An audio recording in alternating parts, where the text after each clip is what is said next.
আমি যদি যাই, আমি যদি প্রশ্ন করি পিয়ার পদ্ধতি কি আপনারা কি জানেন, জেনেন, বুঝেন, শুনেছেন? আচ্ছা বলেন তো ভাই, পিয়ার পদ্ধতিটা কি? যারা জানে না কেউ জানে না, কেউ হাতে না করতেছে, কেউ পিয়ার জানে না। ভাই ভাই, আমরা তো এখন পর্যন্ত ভোট দেওয়া শিখলাম না। আমাদের 15 বছরে আমাদের নতুন প্রজন্ম, আমরা যারা পুরনো আছি, আমরা ভোট দেওয়া ভুলে গেছি। নতুন প্রজন্ম ভোট দিতে শিখে নাই। আর তাদেরকে আপনারা কি আর শেখান? আগে ভোট দেওয়া শেখান, ভোট দেওয়া। আগে ভোট দেওয়া শেখান, পরে কেয়ারের কথা বলেন। নতুন নতুন কথা বলে জনগণকে দয়া করে বিভ্রান্ত করবেন না। এই পিয়ার পদ্ধতির পিছনে উদ্দেশ্য আছে।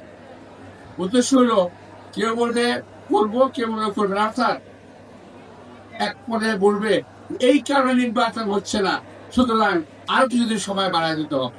এই সমস্ত বান্দামি ফাইদামি ছাড়েন, এগুলো ছাড়েন। এই দেশের লোক যেই পদ্ধতিতে ভোট দিয়ে অভ্যস্ত, সেই পদ্ধতিতেই ভোট হবে। এই দেশের লোককে ইভিএম পদ্ধতি খাওয়াতে গেছিল হাসিনা, এই দেশের লোক গিলে নাই ইভিএম পদ্ধতি। সুতরাং আপনাদের পিয়ার পদ্ধতি কেউ গিলবে না, এটা আপনারা মনে রাখেন। উল্টা পাল্টা কথা আপনারা বলেন না। আমি আবারও বলি, আবার ওই জাতি আপনারা ভুল করবেন না। আবারও তাদের লোককে ফাঁসির মুখে ঠেলে দেবেন না। যত লোক আত্মাহুতি দিয়েছে তাদের আত্মার প্রতি সম্মান রেখে সরাসরি ভালো একটা নির্বাচন ব্যবস্থা করুন।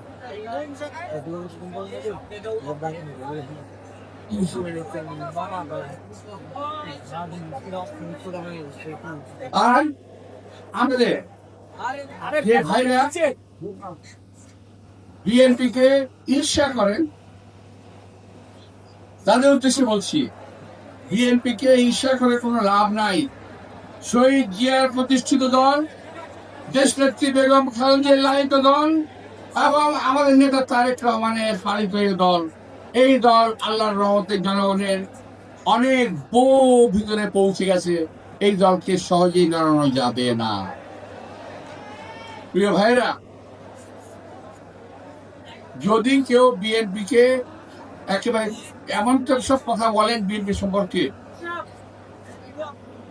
এই সমস্ত কথাগুলো কিন্তু বিএনপি কর্মীদের গায়ে একটু লাগে। আমরা রিয়াকশন দেই না, দিতেও চাই না।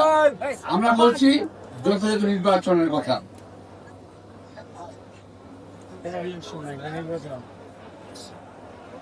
আজকে আপনাদের সবাইকে আমি দুঃখিত, একটু অসুস্থ বোধ করছি। আপনাদের সবাইকে আন্তরিক শুভেচ্ছা এবং ধন্যবাদ জানিয়ে, যদি কেউ আমার বক্তব্য আঘাত পেয়ে থাকেন, প্রার্থনা করে দুঃখ প্রকাশ করছি। খুদা হবে বাংলাদেশ জিন্দাবাদ।